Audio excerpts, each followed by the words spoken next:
Hi, I'm Chelsea. Hi, I'm Alexis. And we're going to talk about Zim. So we're on the second episode now, Bestest Friend. I don't know if we're going to make too much note of who's storyboarding things, but we will note that a lot of the angling is different in this one. It already feels a little bit different than the first one, which felt more cinematic, which we noted already. Yeah, we've got the Graham brothers doing the storyboards for this. I don't mind taking note of that. I'd like to kind of be able to pick that out later on. Yeah, we don't have as many dynamic angles, but we do have some pretty nice pans that are going on. And I mean, that also kind of works as, instead of cutting to a lot of different things, just using one background and going, back and forth or whatever. But they use their space well in those, so it's not that bad. Oh, it's certainly not bad. It's a different film technique, kind of. Yeah. It's where you're holding the camera, when you're cutting, what you're cutting. Oh, yeah. It definitely looks different. And it isn't necessarily that one's preferable to the other. It's more what suits what you're doing. And I think that right now, when they're setting it in the cafeteria, it's better the way they're doing it, to just kind of have a lot of their joke pacing, panning over to people looking weird, setting us in this one room. Showing us what's here. And I guess also something to note, just for the general style of the show, is that we're still getting these sharp cuts. Transitions are still marked with Kevin Manthe, those. The music cues in this are very, very strong, because the jokes are very visual, so the music is having to cue a lot, because they're not having a lot of spoken stuff. Well, I mean, like, you had the string and the handing the cookies and all of that. They weren't talking to each other. They weren't having a verbal exchange. Well, Invader Zim is, in general, a very unsettling show, and that's kind of where it's really good humor-wise, is that we're shown some things that are genuinely horrific if you stop to think about them, but the fact that they dial everything up to 11 is where it gets to be so funny. That just a transition from one side of the room to the other, it merits this dramatic beat of drums. This is our first episode where he's starting off in setting of being on Earth, and we did talk about the grime, so there's griminess everywhere. And also the world itself is very cold and unsettling, set by the tone of the music, the way that they had one girl speaking and was like, oh, Zim's weird, he doesn't have any friends, and the way they just put the sound work on that. All of the sound just leads to this world being stark, bleak, weird, dirty, all of those things. I agree with you 100% on that. I mean, whenever we have a character, generally it's going to be Zim and Dib. Those are the lenses through which we're viewing the world. Mm-hmm. And the world's not a friendly place. Like, I think that it is 100% intended. It's unsettling. It's supposed to be off-kilter at every time. We're looking through Zim's eyes right now. This place is very unfriendly. Also, I'd say, very alien, which I think is fun. Yeah, because he's not from this world. You don't even have to play the typical, like, oh, what is this food? I mean, they do make a joke about him staring at the peas, like, confused, but he's not really playing it up so much as just being overwhelmed by the grossness of the world around him. Yeah, and another point for Zim as empathizable protagonist. I wouldn't eat those peas. Yeah, I mean, everything about it just feels gross, and if we're saying this is from Zim's eyes, which I believe we're supposed to be, it makes sense why he's feeling disgusted and uncomfortable. And again, it's an interesting thing to see where they're trying to put our empathy right away. Yeah. Something that I think we'll follow through the show to see who we're supposed to be liking and caring about. I just want to say really quickly, I love that Zim, he needs to find a friend, it's imperative, but he's gonna test them first. He's gonna make sure that they're worthy, and I wish I could do that. Beyond the creepy alienness of you, I'd say that it actually suits kind of what we know of Urkin culture so far. It's very meritocracy, merit-based, so he thinks he's so great as he does, I know.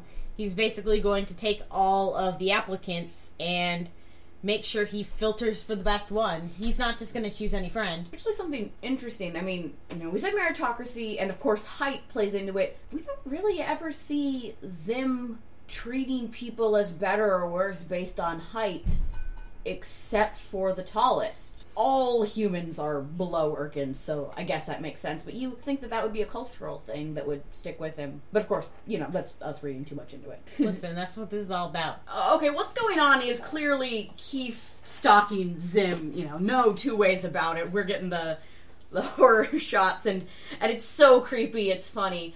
But just kind of stepping back for our little joke about what if everything doesn't look this dirty and that's just Zim's perspective. What if this is over the course of a few days? Like, if we're playing around with the idea that this is Zim's perspective and not everything is factually really exactly like this. Yeah, that's an interesting way of thinking about it. What if Keith called him one day, didn't hear back from Zim, gave him a call the next night, sent him a note. He bikes by his house when he goes biking on weekends. Like, yeah, maybe, like this is over a progression of time, but to Zim, it's like this kid is so clingy because no one has ever paid attention to him before. Yes. He can't stand it. This is unacceptable.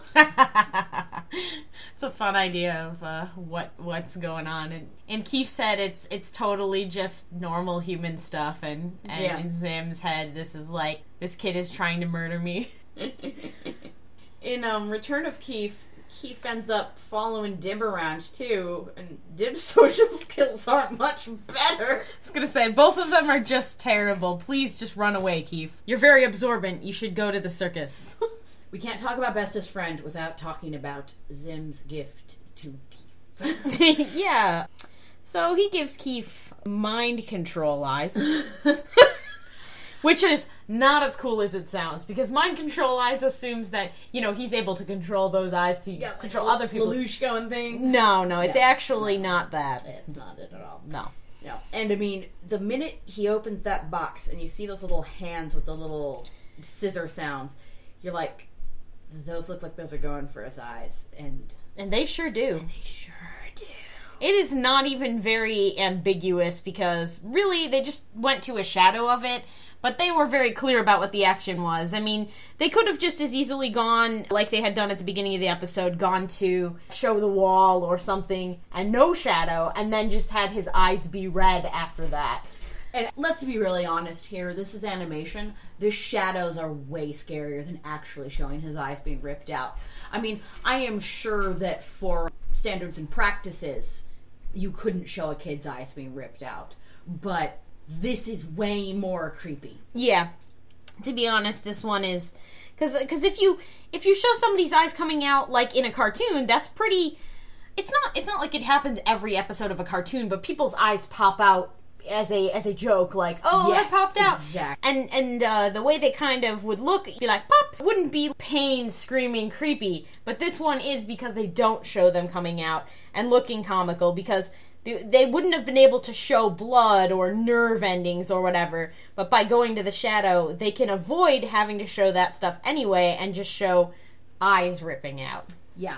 And it is not without pain for Keith. They do that transition really fast, which is the right choice. It is. You don't want to linger on that. Even if you were doing something full horror for adults, not lingering on that really allows for the maximum creep factor, because just as soon as you are getting a handle on, oh my god, that child's eyes just got ripped out, new ones are put in, and then the music cuts. The music's gone, and suddenly Keith is okay. And that is way more terrifying. You wouldn't think it. You'd think, make this stop. But all of a sudden, Keith is okay. And way less natural than the unnatural horror of having your eyes ripped out is the horror of you being okay with it. And so, like, this is something I guess we'll have to kind of think about as we go on. This is one of the more infamous moments in the series, but is it really one of the worst ones? Or is that just because you're not ready for it yet because it's so early in the show? And I don't think we should start naming things right now. This is a thing to keep in mind as we go. Yeah. Maybe at the end we'll have a top 10 list of the most horrifying things that happened in the show. I think disgusting is a different scale because we'd be talking about the grossness factor rather than... Most horrifying or rattling, I'd say. Because maybe not like pure shock and horror, but the things that really get deep inside you and go, how? You know? Yeah. And I'll write down Keith's size. As a contender for a slot. Might not even take a slot, we'll see. Yeah, we'll see. End of the episode, Keith falls off the roof and there is smoke coming up. I guess the only conclusion I would logically come to would be that he broke the eyes, but... They're not in Return of Keith, so continuity-wise that makes sense. Yeah. Yeah, and of course the way the episode was originally written, there was no stinger or anything at the end that showed he was alive. Standards and practices made them add that. The most infamous of those going to be Iggins, of course, but... We'll get to Iggins. But anyway, Bestest Friends, it's a good first episode, you know, other than the pilot. It's definitely an early episode. Yeah, well, I mean, it follows a logical progression of Zim's fitting in, I think. One of the first things he'd be probably worried about is the big things that people would say about him. Yeah, and this establishes pretty much right away, no, Zim is not going to partner with anybody. We're not adding anybody to his cast that is going to ally with him on Earth. No, that's not happening. Yeah. This is a lonely place.